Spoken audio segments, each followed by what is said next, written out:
자, 우리 옆 사람과 함께 이렇게 축복하십시다. 하나님은 당신을 버리지 않습니다.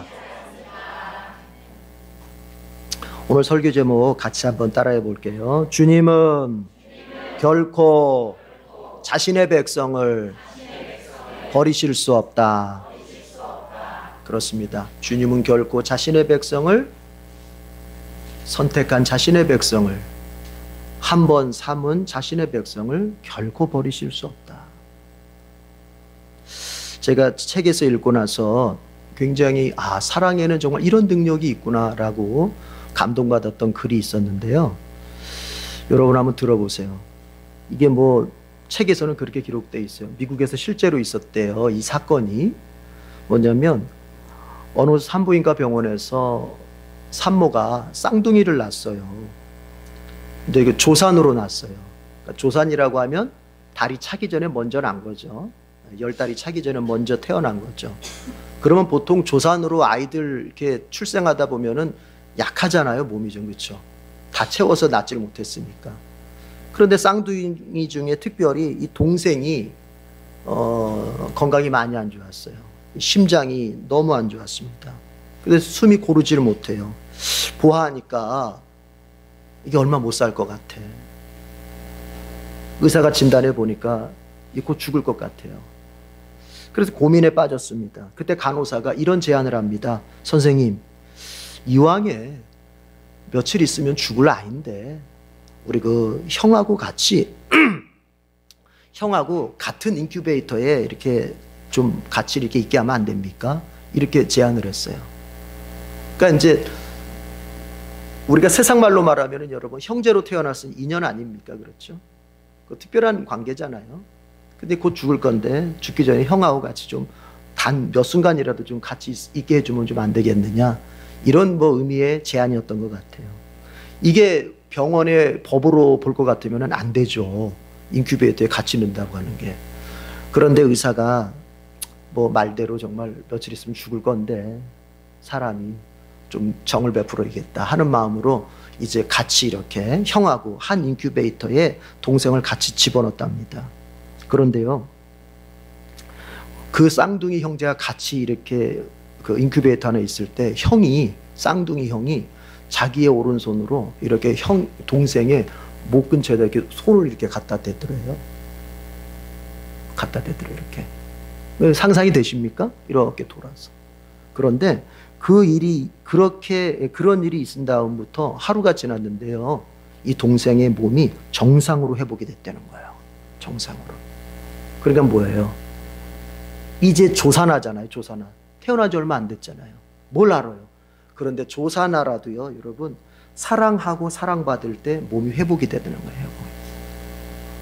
놀랍지 않습니까? 형이 동생을 사랑으로 포옹해 주었더니 그 사랑 안에 뭐가 생겼어요? 놀라운 치유력이 생기는 거예요. 따라합시다. 사랑 안에는 치유의 능력이 있습니다. 여러분, 그렇습니다. 그래서 그 아이가, 그 동생이 이제 며칠 후에는 완전하게 건강해져 가지고 잘 살게 되었다. 지금까지도 잘 살고 있다. 그런 글을 보았습니다. 다시 한번 따라합시다. 사랑에는 치유의 능력이 있다. 여러분, 사랑하십시오. 그리고 사랑받으십시오. 여러분의 영혼이 건강해지고 정신이 건강해지고 몸이 건강해집니다. 반면 다투면 큰일 납니다. 미워하면 큰일 납니다. 미워하면 여러분 영혼이 병들고 정신이 병들고 몸이 병듭니다. 사랑할 때 나도 살고 저도 살고, 사랑할 때 나도 건강해지고 저도 건강해지는 거예요. 우리 옆 사람 축복합시다. 사랑해서 건강해집시다. 그렇습니다. 오늘 본문 1절에서 하나님 이렇게 말씀하세요. 이스라엘이 어린아이일 때 내가 그를 사랑하여 사랑해서 내 아들을 이집트에서 불러냈다. 내가 사랑해서 그를 이집트에서 불러냈다. 이건 출애굽 사건을 의미하는 거죠. 그러니까 다른 게 아니랍니다. 다른 이유가 없어요. 사랑해서, 사랑했기 때문에, 사랑하기 때문에, 앞으로도 사랑할 것이기 때문에, 그래서 그를 구원했다는 겁니다. 이 말을 신약의 버전으로 돌리면 이런 겁니다.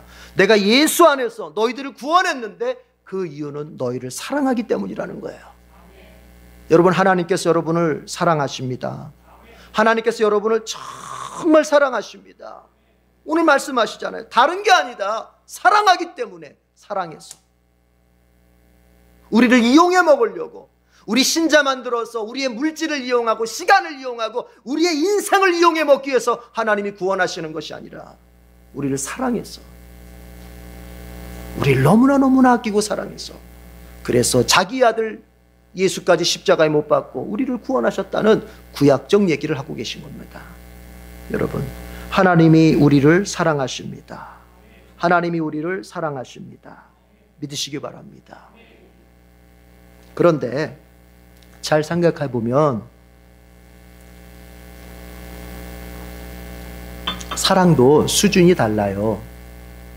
인간의 사랑과 하나님의 사랑의 수준이 달라요. 인간의 사랑은요, 한번 이름을 줘보면은 때문에 사랑이죠. 때문에. 이것 때문에 사랑합니다. 저것 때문에 사랑합니다. 조건적 사랑이죠. 얼굴이 예뻐서 사랑합니다. 몸이 날씬해서 사랑합니다. 돈이 많아서 사랑합니다. 나한테 잘해주니까 사랑합니다. 내 편을 들어주니까 사랑합니다. 나 잘났다고 칭찬해주니까 사랑합니다. 다 조건이에요. 다 조건. 그 조건 사라지면 사랑도 사라지는 거예요. 그러니까 인간의 사랑은 뭐예요? 때문에 사랑. 따라합시다. 때문에 사랑. 때문에 사랑. 그런 겁니다. 뭐 때문에 사랑하는 거예요. 반면에 하나님의 사랑은요, 불구하고의 사랑이에요. 불구하고. 하나님은 내가 예쁘지 않아도 불구하고 날 사랑하시는 거예요. 내가 하나님 앞에 때로 불순종하고 내가 하나님 앞에 때로 그 뜻대로 살지 못하는 불신앙적인 모습이 보였어도 그럼에도 불구하고 나를 사랑하시는 거예요. 내가 가진 거, 배운 거, 정말로 어찌 보면 세상에서 보자면 그렇게 큰 관심거리 둘 만한 존재가 못됨에도 불구하고 하나님은 나를 사랑하시는 거예요. 그분이 나를 사랑하시는 것은 내가 조건을 갖추었고 내가 뭔가를 그분께 자랑할 만한 것이 있어서가 아니라 없지만 그럼에도 불구하고 나를 사랑해 주시는 거예요. 하나님의 사랑은 불구하고의 사랑입니다. 인간의 사랑과 다릅니다. 여러분, 가끔 어떤 신자들은 하나님의 사랑도 때문에 사랑이라고 생각하면서 오해할 때가 있어요. 에이그, 주님도 돈 많은 사람 좋아해. 교회도 돈 있어야 나가지. 주님도 이러이러한 사람만 좋아해. 아니요. 따라합시다. 내가 부족해도 주님은 날 사랑하신다. 그럼에도의 사랑. 이것이 하나님의 사랑입니다. 여러분, 때로는요, 이걸 아십니까?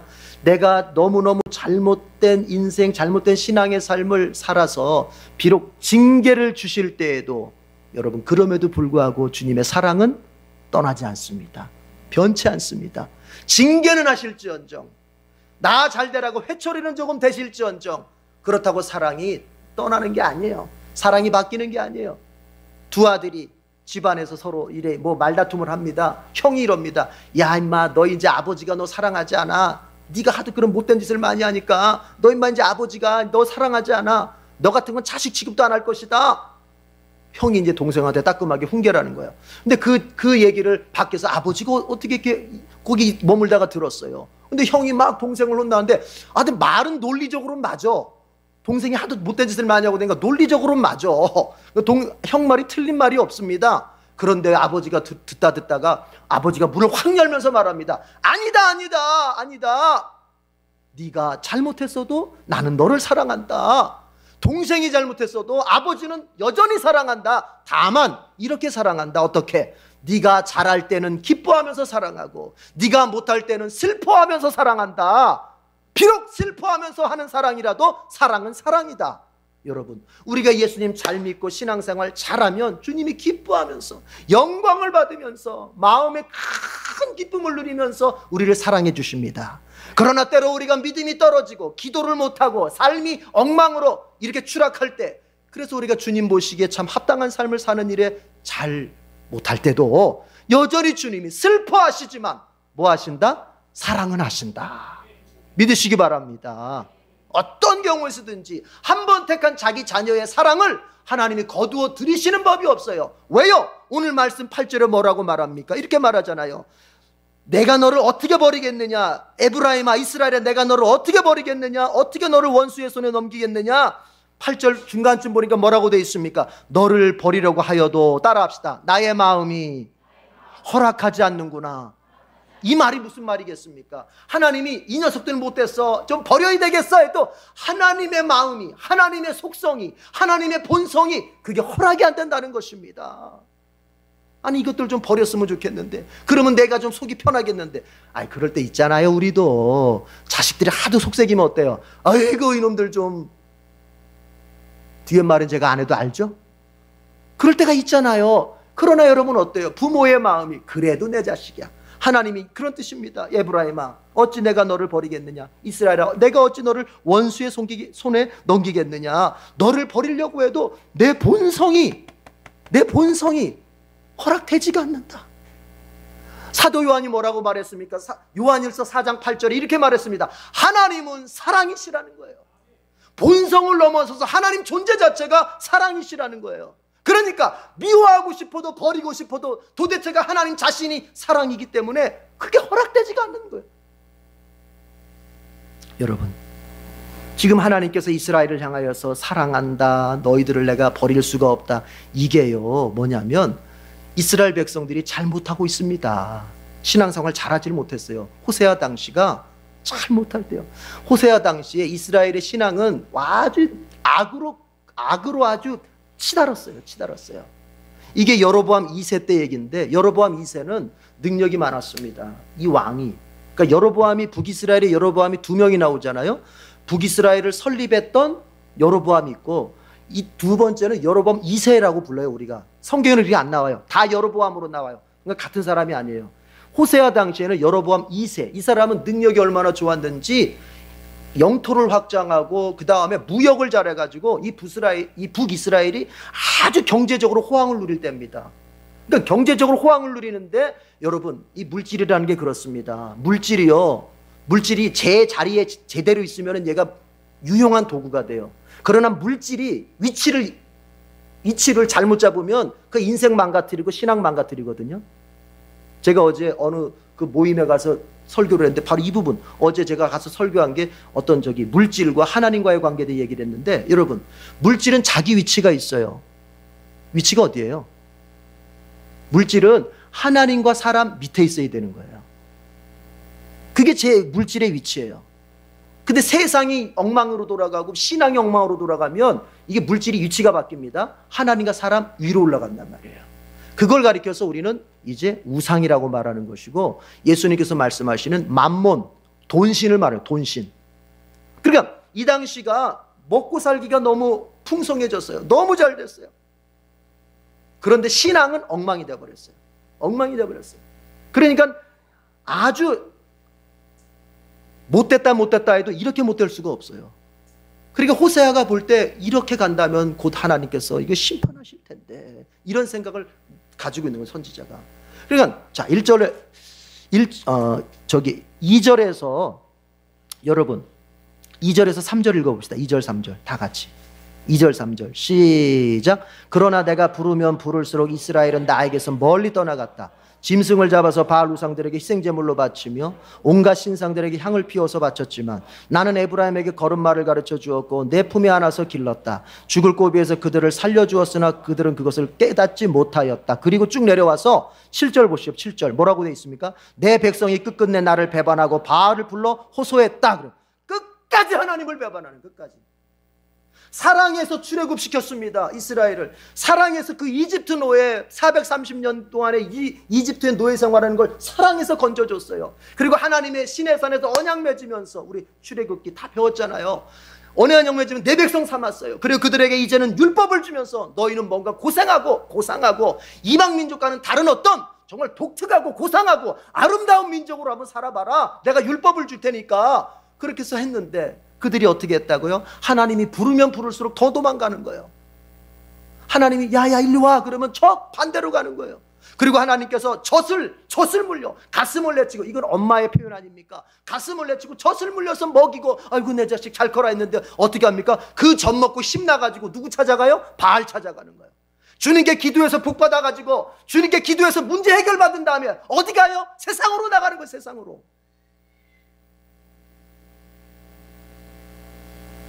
주님께 복받아서 더 주님 더 잘 섬겨야 되는데, 주님께 기도해서 문제 해결이 됐으면 더 주님을 잘 섬겨야 되는데, 주님이 걷고 젖을 먹여놓고 건강하게 만들어놨더니 바알에게 가서 우상을 섬기고 바알에게 가서 신앙생활하고, 이런 일들이 벌어지고 있다는 거예요.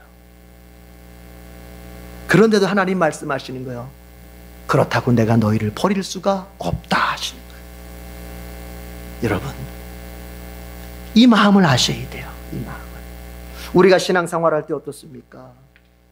잘한다고 하지만 어느 날은, 어느 땐가는 내가 나를 볼 때도, 와, 내가 정말 한심하다, 내가 이러고도 예수 믿는 사람이냐 할 때가 있습니까, 없습니까? 있지요. 있지요. 한 사람은 신앙생활 잘하는 사람이요. 아무리 생각해도 나는 그런 때가 없는데요. 이건 신앙생활 안 하는 사람이요. 신앙생활 안 하는 사람은 신앙생활에 뭐가 없다고요? 고민이 없다고 그랬어요. 우리 지난번 지난 시간에 얘기했죠. 고민이 있는 사람이 뭐 하고 있는 사람이다? 성장하고 있는 사람이라 그랬어요. 예수 믿는 것 때문에 고민하고, 예수 믿는 것 때문에 또 갈등을 겪고, 예수 믿는 것 때문에 정말 내가 이대로 살아서 되겠는가? 이 고민이 있는 사람은 신앙이 뭐 하고 있는 사람이다? 성장하고 있는 사람이다. 그러나 아무 고민이 없어. 예수 믿는 거 고민 없어. 그저 교회 왔다 갔다 하니까 나 잘 될 거야. 고민 없어. 아이, 그 사람은 조금 신앙생활 생각해 봐야겠죠. 그러나 어쨌든 이겁니다. 우리가 어느 날은 내가 나를 생각할 때도 너무 한심스러워. 이러고도 내가 신자냐? 내가 이러고도 교회 집사냐? 저도 그렇습니다. 내가 이러고도 목사냐? 야, 이러다 보면 하나님께서 나를 예뻐하시겠는가? 이러다 보면 하나님께서 나에게 복을 주시겠는가? 이러다 보면 하나님께서 나와 함께 하시겠는가? 그러나 오늘 성경으로 돌아갑시다. 내가 너를 어찌 버리겠느냐? 너를 좀 버려보려고 해도 내 마음이 허락하지 않는다. 너를 좀 멀리 하려고 해도, 너는 나를 멀리 했지만 그래서 나도 너를 좀 멀리 해보려고 해도 내 마음이 허락하지가 않는구나. 여러분, 하나님이 얼마나 우리를 사랑하시는지를 아셔야 돼요. 얼마나 우리를 사랑하시는지 그 마음을 아셔야 돼요. 자녀 셋을 잘 키운 한 여인이 있었습니다. 하루는 목사님이 신방을 왔어요. 그래서 이제 목사님이 신방 와서 물었습니다. 아우, 집사님, 자녀 셋이잖아요. 물론 다 이쁘겠지만 그래도 특별하게 예쁜 애가 있지요? 누구예요? 그러자 그 셋을 키운 엄마가 그럽니다. 목사님, 이렇더라고요. 막내가 아플 때는 막내가 가장 사랑스럽더라고요. 우리 둘째가 집을 떠나서 가출해서 방황할 때는 그 녀석이 제일 사랑스럽더라고요. 우리 첫째가 학교 성적으로 또 이성 문제로 괴로워할 땐 우리 첫째가 제일 사랑스럽더라고요. 여러분, 무슨 뜻이에요? 부모는 그런 거예요. 이상하게 부모는 잘된 자식한테 마음이 가지 않습니다. 잘 못된 자식, 잘 안 되는 자식, 건강한 자식보다는 아픈 자식, 돈 많은 자식보다는 가난한 자식, 세상적으로 출세하는 자식보다는 지금 취업도 못해서 그 마음 아파하고 있는 그 자식한테 마음이 더 가는 게 부모 마음이에요. 그게 부모 사랑이에요. 하나님이 하시는 말씀이에요. 너희들이 나 잘 섬기면야 얼마나 좋겠느냐. 그러나 때로 너희들이 나 못 섬길 때도 있을 것이고, 신앙생활 잘해보려고 해도 안 될 때도 있을 텐데, 그러면 그럴 때 하나님께서는 잘할 때는 나를 사랑하시고 내가 잘못할 때는 버리시느냐? 아니요. 하나님 더 마음 아파하면서 하나님 더 사랑하신다. 너희를 버리려고 해도 내 마음이 허락되지가 않는다. 여러분, 이제 우리 2019년도도 절반 이상이 지나갔습니다. 얼마 남지 않았네요. 세월이 참 빨라요. 그렇죠? 누군가의 말처럼 40대에는 인생이 40km 속도로, 60대에는 인생이 60km 속도로 간다는데 정말 빨라요. 저도 이제 50대니까 50km 속도로 가요. 와, 진짜 빨라. 그렇죠? 다시 한번 신앙생활 시작해 보십시다. 다시 한번.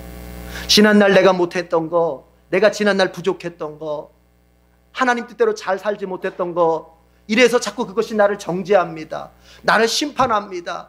뭐 너 같은 게 신자냐? 뭐 너 같은 게 집사야? 아이고, 너 같은 게 구역장이야? 너 그렇게 해가지고 자꾸 기옵니다. 그러면 어떠냐? 신앙생활 더 하기 싫어져요. 오늘 여러분 예배 자리에 잘 오셨는데 자꾸 그런 눌리는 마음 있으면 예배 자리에 가기 싫어. 가서 또 목사님 얘기 듣다 보면 또 찔리는 얘기하고, 그럴 텐데 이거 마음이 그렇거든요, 그게. 그러나 오늘 주님의 말씀으로 돌아가 보십시오. 비록 내가 잘못했어도, 지난 전과가 있어도 주님은 나를 어떻게 하신다? 버릴 수 없다.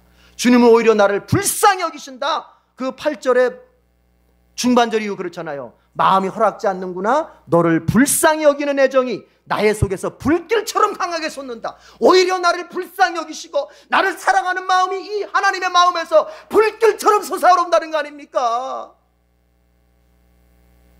지금 이스라엘 백성이 잘하고 있습니까? 아니잖아요.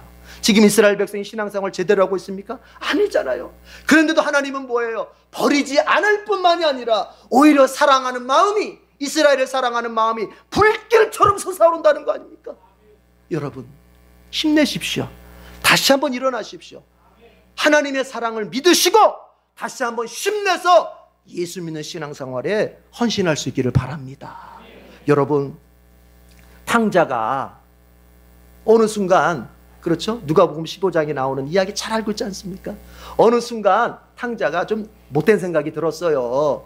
아이고, 이제 아버지가 어차피 아버지 돌아가실 때 재산 나한테 줄 텐데 그거 좀 땡겨서 미리 내가 좀 나가서 좀 뭐 좀 해보자 해가지고는 아버지한테 이제 유산, 어차피 유산 주실 거 저 주십시오 해가지고는 나갔잖아요. 왜 집에 있어봤자 뭐예요? 맨날 아버지 잔소리 듣고 아버지가 이렇게 해라 저렇게 해라, 그 지겹지 않습니까? 아유, 이제 10살 11살짜리도 그러더라고요. 아, 그냥 눈만 뜨면 우리 아빠는 잔소리를 그렇게 하셔가지고, 우리 10살 11살짜리도 그래요. 근데 이 사람은 장성한 사람이니 얼마나 자기가 독립적으로 더 살고 싶겠어요. 그래서 돈 받아가지고 나갔습니다. 성경에 보니까 이렇게 돼 있더라고요. 허랑방탕하여. 그의 삶을 한마디로 규정해 주는 거예요. 허랑방탕하여. 그런 거예요. 여러분, 우리가 하나님을 떠나서 독립적인 사람이 되면 더 잘 살 것 같죠? 야, 내가 계획하고 내가 추진하고 내가 꿈을 꾸고, 아, 좋아, 와, 내 인생 한번 만들어보자, 이걸 하셔야 돼요. 하나님을 떠난 순간 그 인생은 허랑방탕하게 돼 있어요. 허랑방탕한다는 것을 에베소서의 표현으로 보자면 세월을 낭비하게 돼 있어요. 반드시 그렇게 되는 겁니다. 자식이 부모랑 같이 있을 때 그나마 인생을 아끼면서 살 수 있는 거예요. 그래서 부모들이 이렇게 합니다. 이 녀석이 이제 떠나려고 할 때 어쨌든 인생을 낭비시키면 안 되겠으니까 그 부모를 떠나려고 할 때 빨리 뭘 시켜요? 결혼을 시켜버리는 거예요. 결혼을. 왜요? 혼자 있으면 허랑방탕하거든. 혼자 있으면 세월을 낭비하거든. 근데 부모가 그렇다고 평생 이걸 어떻게 할 수도 없고, 그러니까 이제 결혼을 시키면 어떻게 됩니까?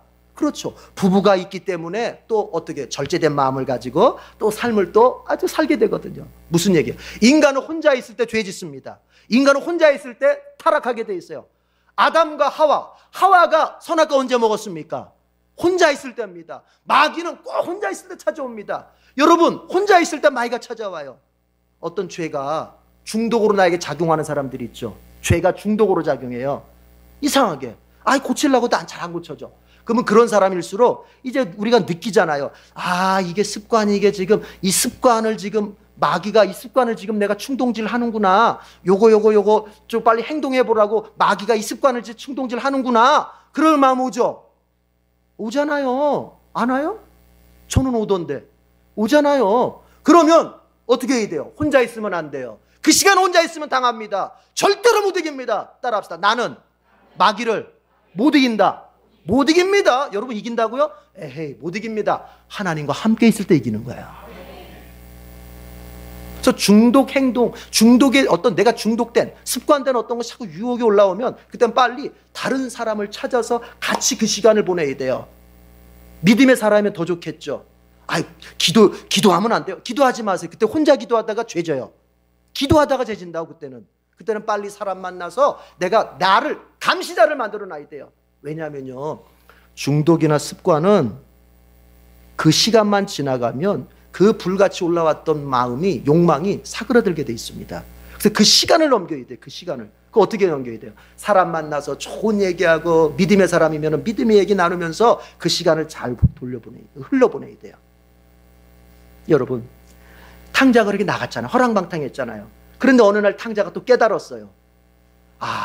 우리 아버지 집은 정말 이렇게 풍성한데 나는 이렇게 돈 다 쓰고 거지가 돼가지고, 산거지가 돼가지고 내가 돼지가 먹는 그 쥐염 열매나 먹으면서 그것도 제대로 못 먹고, 야, 내가 이렇게 비참하게 살아야 될 이유가 없는데 우리 아버지는 큰 부자, 우리 아버지의 집에 있는 종들도 배불리 먹는데 나는 지금 이게 무슨 짓인가 깨달았습니다. 그래서 이제 돌아가야 되겠다.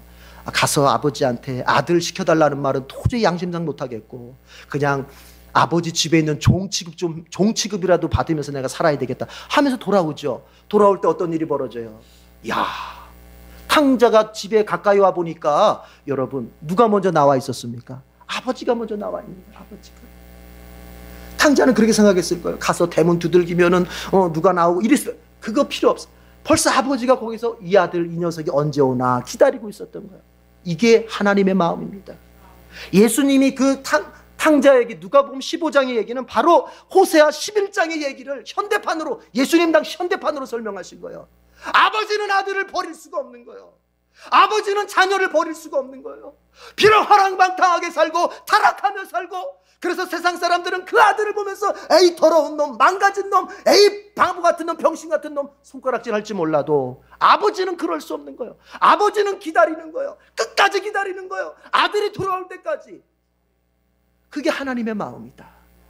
여러분의 세상 살면서 때로 넘어져서 주변 사람들로부터는 아유 저게 기독교이냐, 저게 신자야, 아유 저게 인간이야, 이런 소리 들었을지 모릅니다. 그러나 여러분, 세상이 그렇게 나를 비판하고 세상이 나를 그렇게 평가하더라도, 아니 심지어 나조차도, 내 양심조차도 나를 그렇게 평가하더라도 말씀으로 돌아가십시오. 하나님은 여전히 나를 사랑하십니다.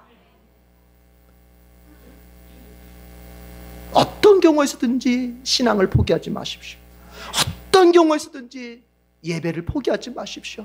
하나님 앞에 나오는 자리를 어떤 경우에서든지 포기하지 마십시오. 하나님은 여러분을 버리려고 해도 하나님의 양심이 그것을 허락하지가 않습니다. 그래서 제목이 그거예요. 주님은 결코 자신의 백성을 버릴 수가 없다. 버릴 수가 없다. 이건 하나님의 약점이기도 합니다. 하나님의 약점입니다. 그 완벽하신 하나님이 유일한 약점을 가졌습니다. 뭡니까? 자신의 백성을 버릴 수가 없는 약점을 가졌습니다. 그래서 그가 선택한 것이 무엇입니까? 자기 아들을 죽이는 걸 선택하게 되는 거예요. 자신의 백성을 버릴 수가 없으니까. 그러나 또 죄인을 그렇다고 내가 가까이 할 수도 없으니까, 죄인인 내 백성, 죄인인 이 백성을 내가 어떻게 사랑할 수 있을까? 차라리 내 아들을 죽이자. 죄의 대가로, 죄의 제물로 내 아들을 죽이자. 그래서 자기 아들을 십자가에 못 박아 죽이면서 우리를 끝까지 버리시지 않고 사랑해 주시는 것입니다. 이것이 복음이에요. 이것이. 여러분, 이 복음을 믿고 이 사랑을 믿고 이제 느슨해졌던 신앙 다시 한번 세우시고 정죄받던 마음 이제 해결하고, 그리고 세상의 어려운 문제 속에서도 여러분이 소망을 갖고 승리하기를 축복합니다. 기도하겠습니다. 하나님 아버지, 감사합니다. 주님이 우리를 사랑하시는 것은 우리의 조건 때문에가 아니라 하나님 자신이 사랑이기 때문이심을 잘 압니다. 주님, 이스라엘 백성들처럼 우리도 주님 앞에서 신앙생활을 잘할 때 못할 때 이렇게 번갈아가면서 주님 속썩일 때가 있습니다. 그렇더라도 우리 주님, 우리를 바라보시는 사랑의 마음 변치 않음을 오늘 호세아서를 통해서 우리에게 다시 한번 선언해 주셨습니다. 혹 우리 성도들 신앙생활에 지쳐서, 내지는 신앙생활에서 큰 어떤 시험에 들어서 그 마음이 낙심되어 있다면 여전히 나를 사랑하시는 그 하나님을 믿으면서 다시 한번 신앙생활에 일어설 수 있도록 은총을 내려 주옵소서. 삶의 문제가 있습니다. 현실의 어려운 문제가 있습니다. 그러면서 낙심된 마음이라면 하나님의 사랑을 의지하면서 끝까지 나를 놓지 않고 붙잡아 주시고 가슴을 풀어헤쳐 젖을 먹이시고 그리고 나를 모든 것에서 인도해 주신다고 약속하신 그 하나님을 끝까지 믿으면서 그 인생 문제에서도 다 승리하는 귀한 성도들 되게 해 주시옵소서. 예수님까지 아끼지 않고 우리를 위하여 내어주신 주님께서 우리에게 무엇을 아까워하시겠습니까? 하나님, 주님의 사랑을 믿으며 기도하며 그렇게 우리의 남은 평생을 승리자로 살게 해 주시옵소서. 예수님의 이름으로 기도드립니다. 아멘.